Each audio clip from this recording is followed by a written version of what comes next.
Xin chào các bạn, như tựa đề của video cũng đã tiết lộ, hôm nay mình sẽ chia sẻ cách mình nấu một món ăn thực dưỡng chay. Món ăn này rất là ấm bụng, ngon miệng và tốt cho sức khỏe, nhất là trong mùa coronavirus này. Mình nghĩ giai đoạn này mọi người ở nhà nhiều hơn, nên nấu một món ăn ngon, tốt cho sức khỏe cũng là cách rất thiết thực để thương yêu bản thân đó các bạn. Thương yêu bản thân không chỉ là chăm sóc tâm hồn mà còn là nuôi dưỡng cơ thể, vì thân tâm có quan hệ tương tức với nhau mà. Có một câu nói rất hay là We are what we eat. Chúng ta là những gì chúng ta ăn. Tức là thức ăn mà mình ăn hàng ngày cũng góp phần hình thành nên những cảm xúc, suy nghĩ, nói năng và hành động của chúng ta. Chẳng hạn như các loài gia súc hiện nay bị nuôi trong điều kiện rất khắc nghiệt và chúng bị giết bằng những cách rất bạo lực. Các bạn có thể xem trên internet, hoặc cũng có thể là các bạn tìm không thấy những video đó nữa, vì những tài liệu này đã bị những ông lớn ngành truyền thông yêu cầu gỡ xuống rồi. Dẫn đến là khi gia súc sắp qua đời thì chúng có những sự giận dữ, sợ hãi, và những cảm xúc mạnh đó cũng thấm vào máu và da thịt của chúng. Và khi chúng ta ăn những loại thịt đó thì chúng ta cũng ăn luôn cả những sự tức giận, sợ hãi đó. Đó là một trong những nguyên nhân đưa mình đến việc ăn chay. Mình không có ý định thuyết giảng và thuyết phục tất cả mọi người phải ăn chay trường như mình. Nhưng hôm nay mình chỉ xin chia sẻ một món ăn mà các bạn có thể thỉnh thoảng nấu cho gia đình để đổi khẩu vị và tăng cường rau củ trong bữa ăn. Chúng ta hãy cùng bắt đầu nhé.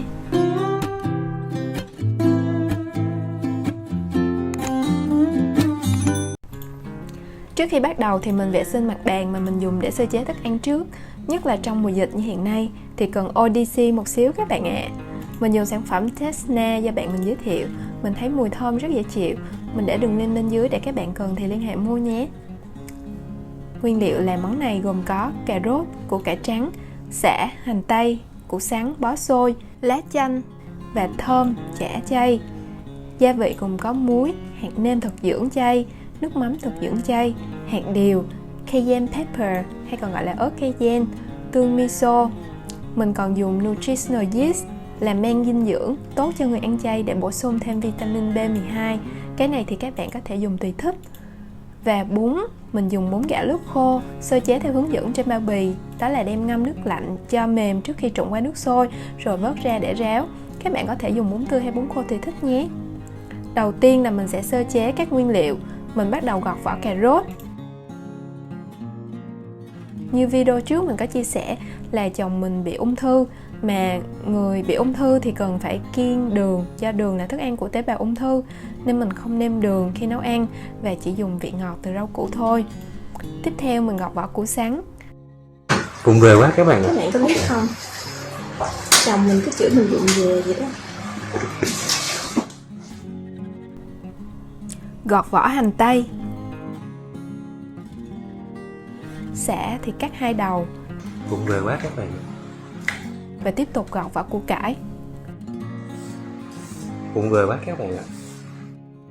Sau đó cắt khúc rau bó xôi. Rau này không có được tươi cho lắm, mà hơi kẹt. Mùa cô tươi, có gì anh ấy. Rau bó xôi có chất antioxidant rất tốt cho sức khỏe và hệ miễn dịch nha các bạn. Rồi xong anh bấm lộn đút xóa hết luôn rồi. Cameraman bị điên các bạn. Không kẹt. Tiếp theo là gọt thơm. Thường thì mình mua thơm đã gọt vỏ sẵn, nhưng hôm nay siêu thị hết thơm gọt sẵn rồi, nên mình phải nhờ chồng trợ giúp việc này. Nhìn rất là chuyên nghiệp đúng không các bạn? Nè, thấy không, mặc áo Superman nè, trời ơi. Thêm cái mặt cắt thơm rất là căng. Nếu mọi người muốn món ăn chua hơn thì có thể cho thêm cà chua, nhưng mình không dùng vì chồng mình kiêng cà, giá, nấm, măng. Theo phương pháp thực dưỡng thì đây là những thực phẩm có tính âm mạnh. Mình cũng xin chia sẻ một ít về phương pháp thực dưỡng. Đây là một phương pháp dưỡng sinh được ông George Osawa, người Nhật, nghiên cứu và giới thiệu. Phương pháp này bao gồm việc ăn uống thuận tự nhiên và chú trọng vào việc cân bằng âm dương trong bữa ăn. Vì bệnh ung thư là bệnh cực âm nên cần lựa chọn nhiều thực phẩm dương như cà rốt, củ cải, bó xôi, muối biển tự nhiên, v.v. để dương hóa cơ thể. Sau khi sơ chế rau củ xong rồi thì mình dùng vỏ rau củ để làm phân tự nhiên. Bây giờ mình bón phân để chăm sóc cho khu vườn bé tẹo này. Khu vườn bé tẹo này trồng được bơ, mít, thơm, vân vân. Nói chung là cây cỏ mọc thuận tự nhiên. Tiếp tục mình rửa các loại rau củ. Chúng ta bắt đầu cắt nguyên liệu. Thơm cắt thành từng lát nhỏ. Tiếp theo đối với cà rốt, củ cải và củ sắn thì mình sẽ dùng dụng cụ bào rau củ này để bào thật nhỏ. Dụng cụ này rất là nhanh và tiện lợi các bạn ạ. Mình thấy một số food processor cũng có chức năng cắt nhỏ rau củ như vậy và còn nhanh hơn nữa. Nếu các bạn không có dụng cụ này thì dùng dao bào hoặc dùng dao để cắt lát mỏng cũng được. Theo như kinh nghiệm của mình thì rau củ cắt nhỏ sẽ làm nước dùng ngọt hơn. Về quá các bạn ạ. Hành tây mình cắt hạt lựu, sả đập dập, tỏi cũng đập dập. Phần chuẩn bị xong rồi, chúng ta bắt tay vào nấu thôi. Đợi nồi nóng, mình sẽ cho ít dầu vào và cho hạt điều vào để tạo màu tự nhiên. Đảo trên bếp một lúc cho đến khi thấy dầu có màu đỏ và hạt điều ngả màu hơi đen là được. Mình sẽ vớt ra, chắc lấy phần dầu. Sau đó đổ phần dầu điều này vào lại nồi, cho hành, tỏi và sả vào phi cho thơm. Khi thấy hành, tỏi vàng và thơm rồi thì mình cho thơm vào, đảo đều tay. Mình cho thêm cayenne pepper vào bước này luôn để tạo màu cho đẹp.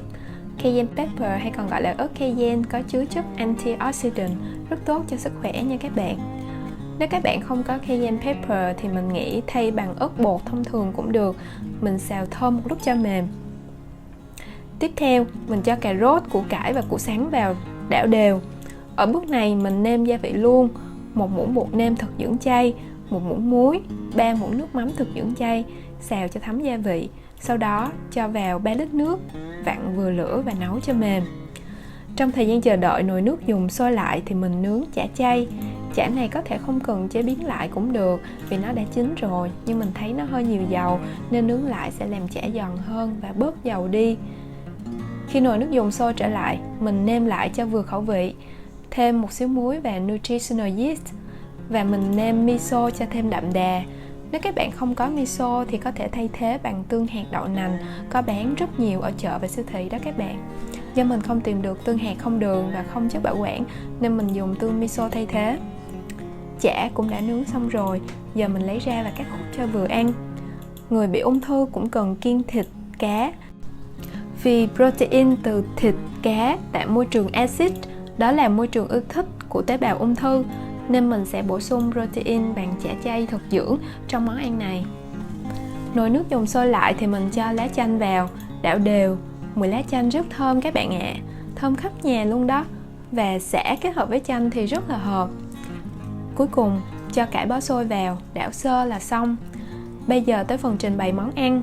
Mình cho bún vào tô, xắt chả lên, cho nước dùng vào, thêm tỏi phi, hành phi, thêm xíu tiêu, có thể thêm xíu chanh nếu bạn thích ăn chua hơn.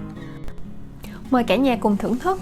Mùi lá chanh cực kỳ thơm và màu sắc nhìn cũng khá là đẹp mắt.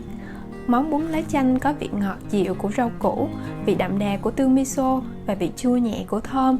Món này rất là dễ ăn sau một ngày làm việc mệt mỏi hoặc khi thời tiết khá nóng bức như ở Sài Gòn hiện nay. Như vậy là chúng ta đã hoàn thành xong món bún lá chanh chay rất thơm ngon.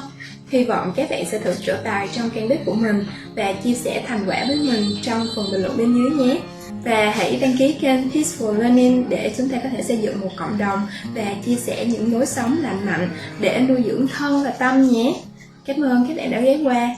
Hẹn gặp lại các bạn ở các video tiếp theo.